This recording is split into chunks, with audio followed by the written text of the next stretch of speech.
자, 오늘 말씀은 민수기 20장 무리바의 물에 대한 말씀입니다.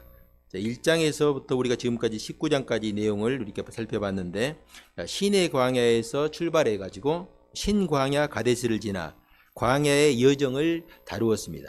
자, 이 기간에 여러 가지 사건이 있었는데, 기브롯 핫다와에서 메추라기 사건, 그리고 신광야 가데스에서 가나안 12정탐꾼 사건, 그리고 고라 일당의 반역과 같은 여러 가지 사건들이 이 기간 안에 일어났습니다. 자, 그런데 오늘 본문 20장의 배경을 우리가 보면요, 다시 신광야 가데스 바네아다라는 것이에요. 그 성경을 읽어보는 사람, 이렇게 관심을 가지고 읽어보면요, 좀 이상하다는 것을 느낄 수가 있어요. 이게 무슨 말이냐면은, 이스라엘 백성들이 신광야 가데스를 떠나서 돌고 돌다가 38년 만에 다시 신광야 가데스로 돌아왔다 하는 말입니다. 자, 민수기 저자는 38년간의 광야 생활을 생략하고 19장에서 20장으로 바로 넘어왔습니다. 그리고 곧바로 광야의 마지막 때 40년째 첫째 날의 이야기를 시작하고 있는 것입니다.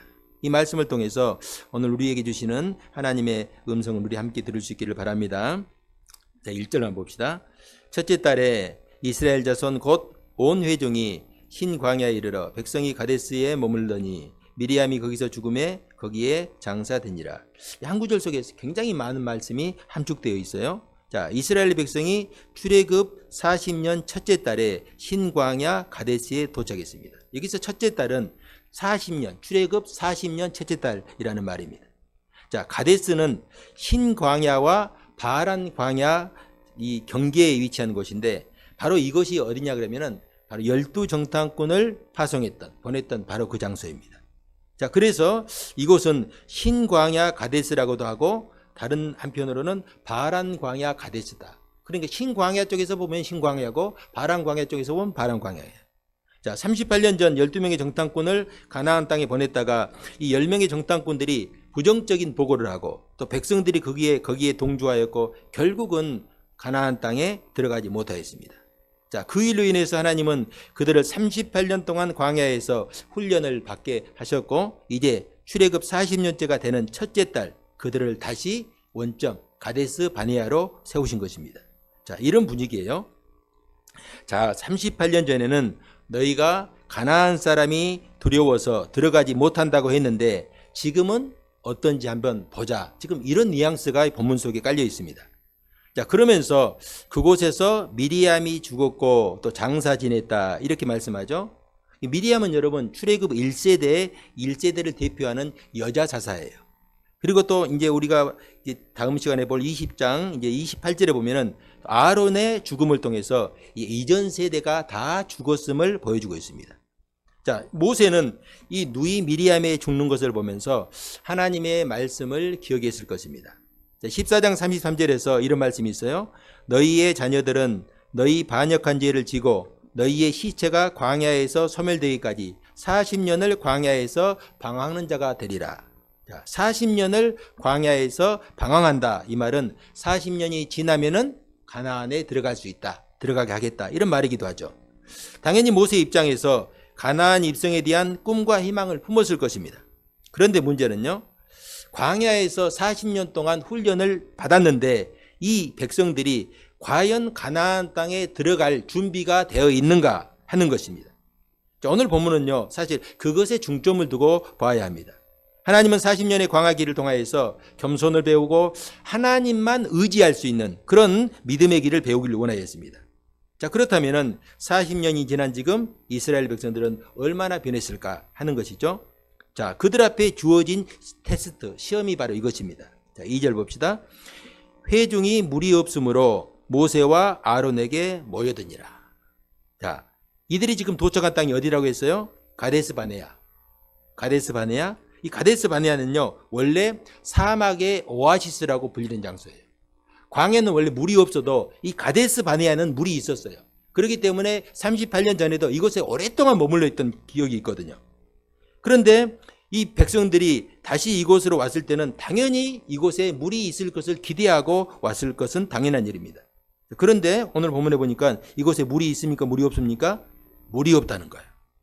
자, 이들이 광야 훈련을 통하여서 38년이라는 광야 훈련을 통하여서 영적인 신앙을 이루었다면은 어떤 모습을 보여야 될까? 당연히 물이 있을 이 가데스 바네아, 광야의 오아시스라고 불리는 이 가데스에 왔는데 물이 없어요. 당연히 있어야 할 물이 없다는 거예요. 그런데 이들이 38년 전의 모습이 아니고 38년 동안 광야의 시간을 지냈다면 어떤 모습을 보여야 할까? 당연히 이런 반응을 기대할 수가 있습니다. 하나님께서 우리를 이곳에 인도하셨는데 물이 없다면 하나님의 뜻이 있을 것입니다. 우리 하나님께 기도하고 기다려 봅시다. 이렇게 했다면 얼마나 좋겠어요. 그런데 이들의 모습은 그렇지 않았습니다. 자, 3절에서 5절에 소개된 이들의 말과 행동을 보면 도저히 믿기지 않는 모습입니다. 40년 동안 광야에서 훈련받은 백성들의 모습이라고는 믿을 수가 없습니다. 자, 이들이 하는 말을 한번 보시기 바랍니다. 우리 형제들이 여호와 앞에서 죽을 때에 우리도 죽었다라면 좋을 뻔하였다. 이것은 그들 부모 세대가 하나님을 반역하고 원망하다가 불에 죽고 땅이 갈라져 죽고 또 연병에 죽었던 것을 말하는 것입니다. 우리를 이 광야를 인도하여 우리와 우리 짐승이 다 죽게 하느냐? 우리를 이 나쁜 곳으로 인도하였는데 파종할 것도 없고 과일도 없고 물도 없다. 이렇게 원망을 하고 있습니다. 여러분, 이런 내용 여러분 어디서 많이 들어본 내용 아닙니까? 38년 전 출애굽 1세대, 그냥 그들의 부모들이 했던 것과 똑같은 말이에요. 소름 끼칠 정도로 똑같은 말을 하고 있어요. 놀랍게 이들은 하나도 변하지 않았습니다. 더욱 놀라운 것은 이들은 곧 가나안 땅에 들어가야 될 출애굽 2세대라는 것입니다. 하나님은 지금 우리에게 이들의 모습을 통해서 무슨 말씀을 하시려는 것일까? 여러분, 하나님의 음성을 들을 수 있기를 바랍니다. 우리 인생이 어떤 존재인지 똑똑히 보라는 거예요. 이스라엘 백성들의 모습을 통해서 우리가 어떤 존재인지 보라는 것입니다. 하나님 앞에서 얼마나 죄악되고 소망이 없는 존재인지 이스라엘의 모습을 통해서 우리에게 보여주고 있습니다. 여러분, 우리가 예수를 믿으면 좀 사람이 변해야 하지 않겠습니까? 1년 믿고 10년 믿고 30년 되고 40년 되었으면 변해야 되지 않겠습니까? 그런데 사실 다른 사람 볼 것 없이 우리 자신을 한번 돌아보시기 바랍니다. 물론 예배 드릴 때 보면요, 금방이라도 천국에 들어갈 만큼 거룩하게 보일 수가 있어요. 그 SNS 보고 제가 페이스북을 하다 보면요, 가끔 어떤 목사님들이 교회에서 예배 드리는 성도들의 그 모습을 사진으로 찍어가지고 올리는 그런 모습을 볼 때가 있습니다. 손을 들고 찬양하고 막 눈물을 흘리면서 이렇게 막 찬양하는 그 모습을 보면요, 은혜가 막 충만합니다. 그런 모습만 보고 있으면 얼마나 거룩하고 아름다운지 금방이라도 천국에 들어갈 수 있는 그런 아름다운 모습으로 비춰집니다. 여러분, 그런데 문제는요, 그게 문제가 아니에요. 신앙은 그런 모습이 아니에요. 그런 것 보고 신앙을 자랑하는 것은 신앙이 무엇인지 모르는 사람들이에요. 여러분 오늘 본문을 보세요. 우리의 문제는요, 우리의 인생에서 물이 없는 곳을 만났을 때 우리가 어떤 반응을 보이는가? 하나님은 이걸 보는 거예요. 고난이 오고 환난이 오고 인생이 헝클어지고 내 뜻대로 되지 않을 때, 그때에 우리의 신앙이 드러나는 것입니다. 그때 그 사람의 신앙이 드러나는 것이에요. 저는 지금까지 교회 생활을 하면서 이런 모습을 많이 봤어요. 태어나면서부터 제가 교회에서 살았으니까 이런 모습 얼마나 많이 봤겠어요. 제가 전도사 시절에 정말 충격받은 한 가지 사건이 있는데, 평소에는 그렇게 거룩하게 아름답게 봉사하시던 여자 집사님, 성도님이 한 분이 다른 분과 무슨 이유인지 모르는데 꽃꽂이를 하던가 하여튼 충돌이 되었어요. 충돌이 돼요. 그런데 예배 마치고 담임 목사님이 앞에서 인사하고 교인들이 나오는데 얼마나 이분이 화가 났는가. 여자분인데 자켓을 벗으니까 이 나시가 나오더만요. 자켓을 벗고 막 소리 지르고 현관에서 그걸 보면서 정말 충격을 받았어요. 또 어떤 교회에서는요, 목사와 장로가 편을 갈라 싸우는 모습도 봤습니다. 여러분, 보통 교회에서 이 정도의 싸움을 하는 사람은요, 믿음이, 우리가 봤을 때 우리가 믿음이라고 여기는 건 믿음이 많은 사람이 싸우겠어요, 믿음이 적은 사람이 싸우겠어요?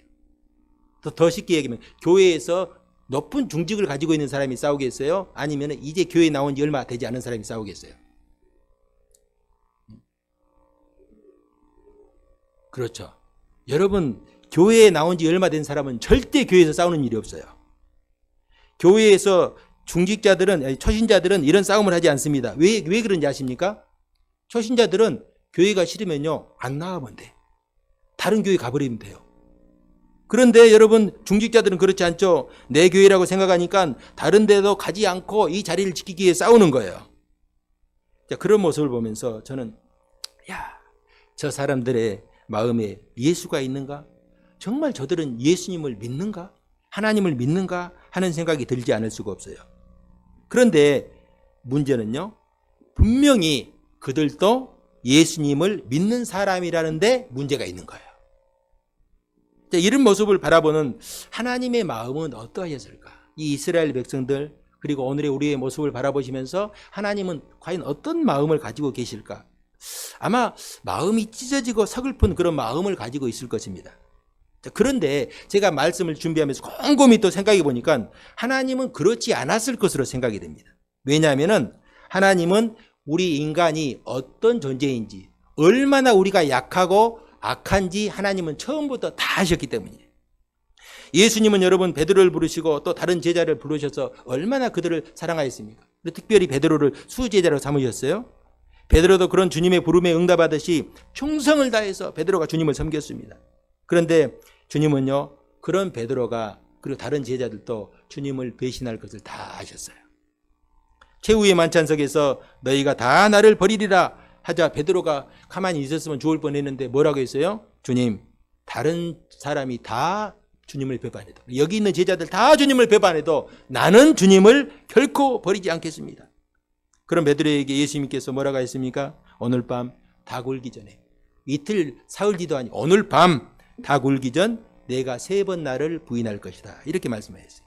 주님은 이미 그런 베드로를 다 아시고 계셨죠. 그럼에도 그를 택하시고 사랑하시고 기다리시고 함께 하셨습니다. 주님이 부활하신 후에 베드로를 만났죠. 베드로를 만나서 뭐라고 했어요? 너 그럴 수 있느냐? 그렇게 어제 말이야, 며칠 전에 큰 소리 쳐놓고 나를 배신해? 우리 다시는 보는 일 없도록 하자. 보지 말자, 만나지 말자, 이렇게 말씀하지 않으셨습니다. 네가 나를 사랑하느냐? 내 양을 먹이라.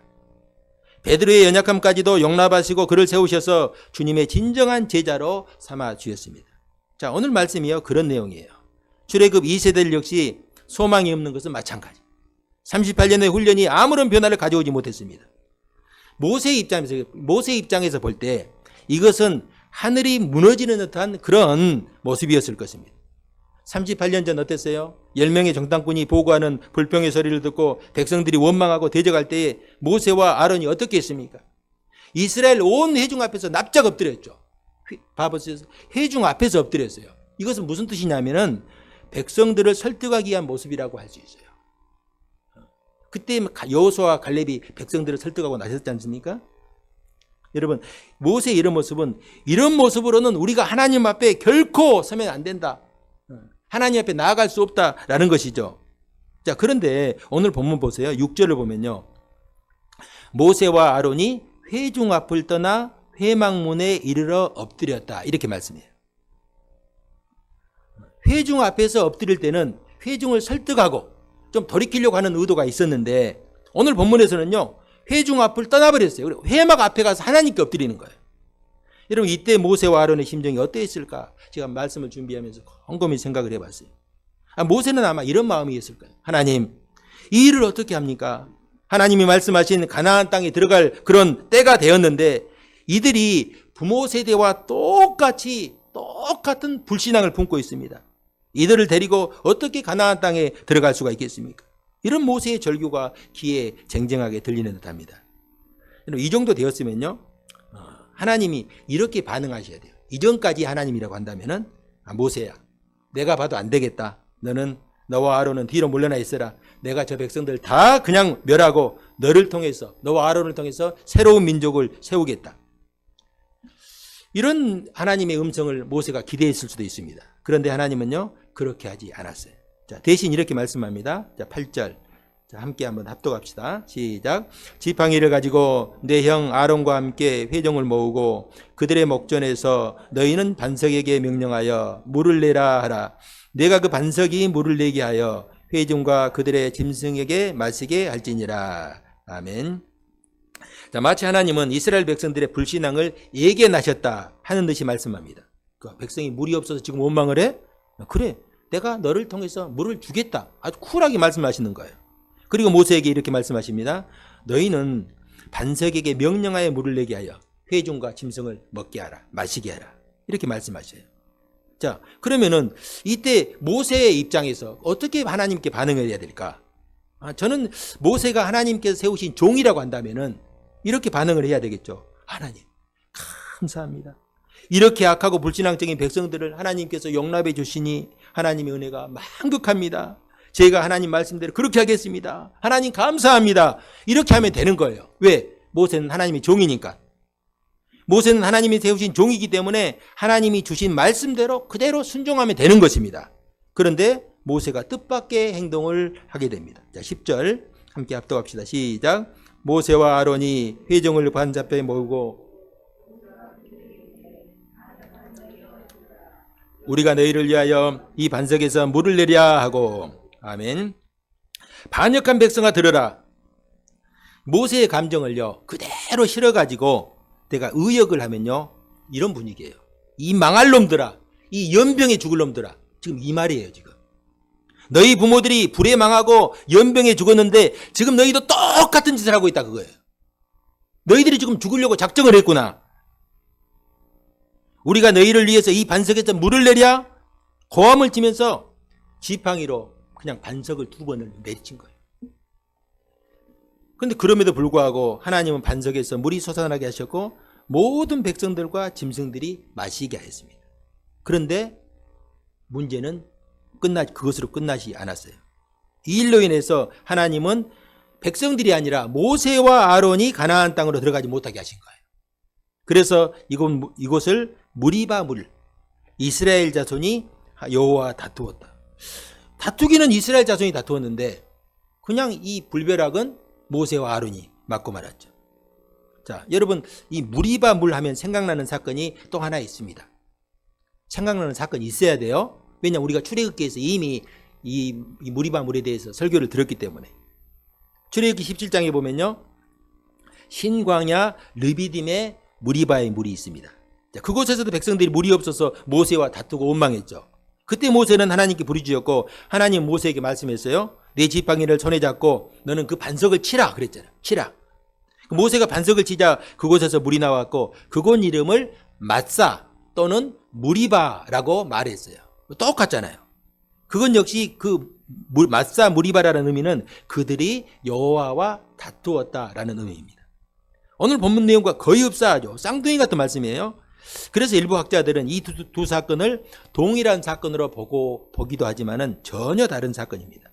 성경에 보면 그곳은 신광야 무리바. 우리 보는 성경으로 보면요. 그곳 역시 출애굽기에 나오는 이 무리바 사건도 신광야 무리바. 오늘 본문 역시 어디예요? 신광야 무리바. 똑같죠.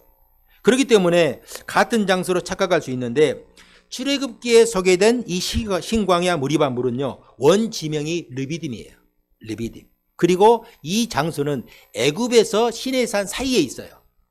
그러니까 처음에 그들이 애굽을 출발한 지 얼마 지나지 않은 장소예요. 그런데 오늘 본문에 이 신광야 무리바의 물은 원지명이 가데스 바네. 전혀 다른 장소예요. 그리고 이 장소는 가데스 바네아는 시내산을 지나서 바란 광야의 사이에 있는 그런 장소입니다. 그런데 왜 이것을 똑같은 신광야로 했는가? 그 원어를 한번 찾아봤어요. 원어를 보니까 출애굽기에 나오는 앞에서 나오는 신광야는 오늘 본문에 나오는 신광야와 단어가 전혀 달라요. 자, 출애굽기의 신광야는 그대로 읽으면 신광야. 그래서 영어 성경에도 보면은 SIN 그래서 신광야. 신 데저트, 신광야예요. 그런데 오늘 본문의 신광야는요. 단어가 전혀 달라요. 친광야. 그래 영어로 이게 표기하는 걸 보니까 ZIN이에요. 그 친광야, 진광야. 이게 한글 번역상 오류라고 할 수가 있죠. 아마 모세는 38년 전 신광야 르비딤에서 있었던 사건이 생각났을 수도 있습니다. 똑같은 상황에서 하나님은 반석을 치라고 하셨죠. 그러나 그때와는 지금은 전혀 다른 상황이에요. 그때는 출애굽한 지 1년밖에 되지 않았어요. 그런데 지금은 몇 년 지났어요? 40년. 40년이 지났어요. 그 모세의 분노가 여기 있는 것입니다. 출애굽한 지 40년이나 됐는데 한 세대가 바뀌었지만은 변하는 것이 전혀 없다는 거예요. 여전히 하나님을 신뢰하지 못하고 물이 없으면 물이 없다, 양식이 없으면 양식이 없다, 불평하고 있습니다. 너무나도 한심하고 답답한 모습이죠. 그 지도자의 입장에서 얼마나 답답하겠어요. 모세가 목사라고 했어도 그런 교인들을 보면요, 막 숨통이 확확 막힐 그런 지경이겠죠. 그래서 모세는 바위를 향하여 명령하여 말씀하는 것을 잊어버리고 그냥 반석을 그냥 2번 쳐버린 거예요. 자, 그러면은 모세와 아론이 가나안 땅에 들어가지 못한 진짜 이유가 무엇일까? 우리는 보통 모세가 하나님께서 명령하라고 했는데 반석을 2번 쳐서 하나님께서 가나안 땅에 들어가지 못했다. 이건요, 이렇게 피상적인 거예요, 이거. 여러분, 하나님께서 명령하라 했는데 2번 쳤다고, 그래, 너는 가나안 땅 가지 마, 들어가지 마. 이런 형벌을 내리시면은, 그런 하나님 우리가 어떻게 무서워서 하나님을 섬길 수 있겠어요? 그런 하나님은 아니죠. 자, 구체적인 이유가 성경에 나와 있어요. 자, 12절 함께 합독합시다. 시작. 여호와께서 모세와 아론에게 이르시되 너희가 나를 믿지 아니하고 이스라엘 자손의 목전에서 내 거룩함을 나타내지 아니한 거로 너희는 이 회중을 내가 그들에게 준 땅으로 인도하여 드리지 못하리라 하시니라. 아멘. 자, 하나님이 뭐라고 했어요? 왜 가나안 땅에 드리지 못한다고? 너희가 나를 믿지 않았다. 너희가 가나안 땅에 들어가지 못하는 것은 나를 믿지 않았기 때문이다, 그 말이에요. 그러면 이 말은 모세가 하나님을 향한 믿음이 없다는 말일까? 여기서 말하는 것은 그런 믿음을 말하는 게 아니에요. 모세처럼 여러분 하나님 말씀을 믿고 하나님 말씀에 확신을 가진 사람도 없죠. 그는 지금까지 하나님의 말씀을 붙들고 지팡이를 들어서 바로를 심판했고 홍해를 갈랐고 이 광야에서 모든 이적을 행했습니다. 여기서 말하는 모세의 불신, 믿음 없음은요, 하나님께서 이스라엘 백성들에게 행하실 일을 믿지 못했어요. 하나님은 모세에게 내가 이스라엘 백성들을 가나안으로 인도하겠다고 말씀하셨잖아요. 그런데 모세의 눈에 보이는 백성들은 조금도 변하지 않은 불신앙의 무리, 하나님 앞에 망했던 그 조상들의 모습 그대로예요. 그래서 이 반역한 자들아, 여러분 앞에서 반역한 자들이 어떻게 됐어요? 땅이 갈라 죽고 불이 나와 죽고 또 그리고 어떻게 죽었어요? 연병에 죽었잖아요. 그러니까 모세가 봤을 때 너희는 이 반역한 자들아, 이 말은 너희는 도저히 가나안 땅에 들어갈 수 없는 망할 수밖에 없는 자들이다, 족속이다, 이 말이에요. 모세의 불신이 바로 이것입니다. 모세는 40년 동안 하나님의 종으로 그리고 대리자로 절대적인 지혜에 있었죠. 아무도 모세를 이렇게 건드리지 못했어요. 왜? 하나님께서 그를 견고하게 지켜주셨기 때문이죠. 하나님을 향한 그의 헌신과 충성은 비할 사람이 없을 정도입니다. 그런데 이것이 오히려 그에게 독이 되어버렸어요. 지금 모세는 자신이 주인인지 종인지 착각할 정도입니다. 우리가 너희를 위하여 이 반석에서 물을 내랴. 모세가 여러분 사람들이 봤을 때는 야, 모세가 바위에서 물을 내고 또 능력을 행했을 때 참 위대한 종이다 하면서 모세를 위대하게 봤겠죠. 그런데 실제로는 누가 한 거예요? 다 하나님이 한 것이죠.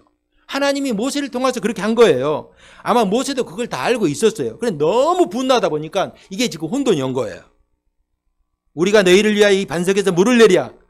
이 말은요, 마치 지금까지 모세 자신이 백성들에게 물을 주고 양식을 준 듯한 뉘앙스를 풍기고 말았습니다. 여러분, 처음에 모세는 결코 이렇지 않았죠. 이스라엘 백성들이 애굽에서 탈출했을 때에 홍해가 그들을 가로막고 있었어요. 그때 그들이 두려워하는 백성들에게 뭐라고 했어요? 여호와께서 오늘 너희를 위하여서 행하시는 구원을 봐라. 내가 지금 지팡이를 내밀어서 홍해를 가른다고 내가 가르는 것이 아니라 하나님께서 너희를 위해서 놀라운 일을 행하실 것이다. 여호와께서 여러분을 위해서 이제 행하실 일을 한번 보십시오. 이렇게 말했어요. 그런데 오늘 본문은 그렇지 않습니다. 여러분, 우리가 주의해야 할 것이 바로 이것입니다. 내가 오랫동안 하나님께서 맡기신 사명을 감당하다 보면은 마치 내 힘과 능력으로 하는 것처럼 착각할 수가 있어요. 오랫동안 많은 권능, 많은 하나님의 능력을 입은 사람일수록 그럴 수가 있어요. 큰 교회를 이루어가지고 막 1000명, 10,000명, 막 10만 명 이런 교회를 이루다 보면 사람들이 그 목사님을 위대한 목사님으로 볼 수가 있거든요. 그런데 그 목사가 위대한 것이 아니라 하나님께서 그 사람을 통해서 역사하신 것이죠. 내가 한 것이 아니라 하나님께서 우리를 위해서 이 일을 하셨습니다. 이렇게 해야 되는데 이게 한 40년 이렇게 하다 보니까 마치 내가 한지 하나님이 한지 이게 자기도 그걸 착각한 거예요. 여러분, 목사의 지혜와 능력으로 목회를 하는 게 아니에요. 성령께서 나타나시고 역사하셨을 때에 교회가 세워지고 일어나고 부흥하는 것이죠. 이게 사도행전에서 그대로 증거하고 있잖아요. 그래서 사도행전을 성령행전이라 하는 이유가 이거 있어요. 교회를 세우시는 분이 사도들이 아니고 성령 하나님께서 사도들과 제자들을 통해서 교회를 세우셨다는 것입니다. 여러분, 이건 우리 성도님들도 마찬가지예요. 교회에서 봉사하는 것 또한 헌신하는 것도 마찬가지예요. 하나님께서 여러분에게 달란트를 주셔서 봉사도 하고 헌신도 하는 것입니다. 헌신을 조금 하고 봉사를 조금 한 사람도 오해할 이유가 없어요. 그런데 헌신을 많이 하고 봉사를 많이 오랫동안 하다 보면은 처음에는 그걸 안 했는데 마치 내가 내 것으로 하는 것처럼 착각할 수가 있어요.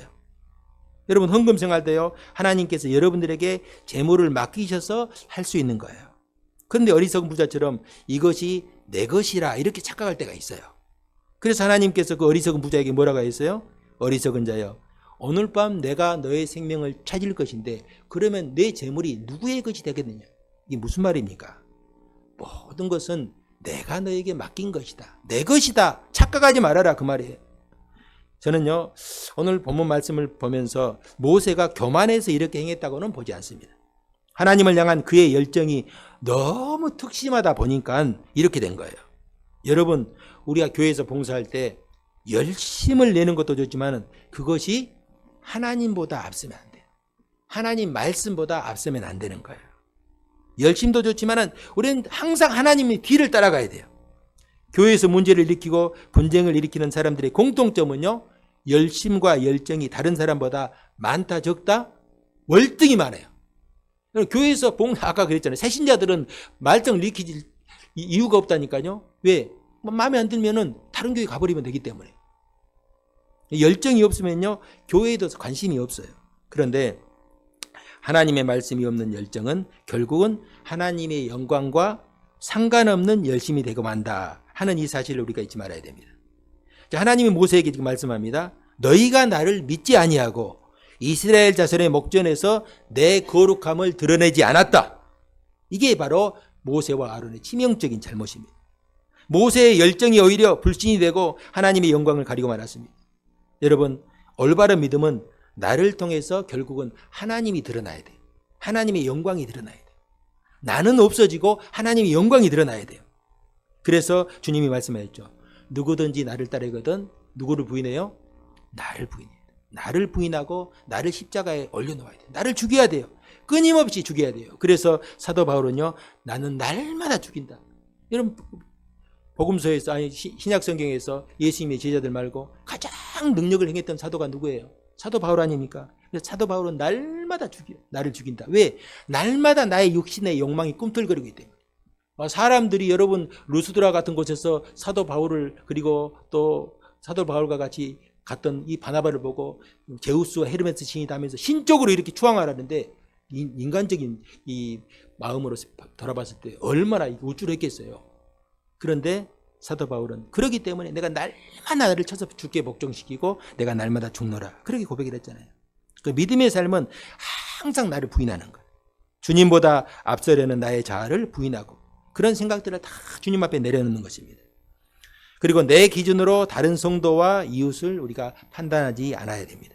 내 기준으로 볼 때 내가 다른 사람들을 봤을 때 도무지 소망이 없고 믿음이 없는 것처럼 보여도 하나님께서 원하시면, 하나님께서 택하셨으면 그도 천국 백성이고 그도 하나님의 은혜 가운데 있다는 것을 잊지 말아야 돼요. 우리는 할 수 없지만은 하나님은 하실 수 있다. 그래서 우리도요, 천국에 들어가는 것이고 우리도 하나님의 복 안에, 은혜 안에서 머무는 거예요. 그러잖아요. 내가 내 자신을 보면요, 정말 하나님께서 나를 용납해 주실까? 정말 부끄러워서 얼굴로 들 수 없다. 그럴 때가 많이 있잖아요.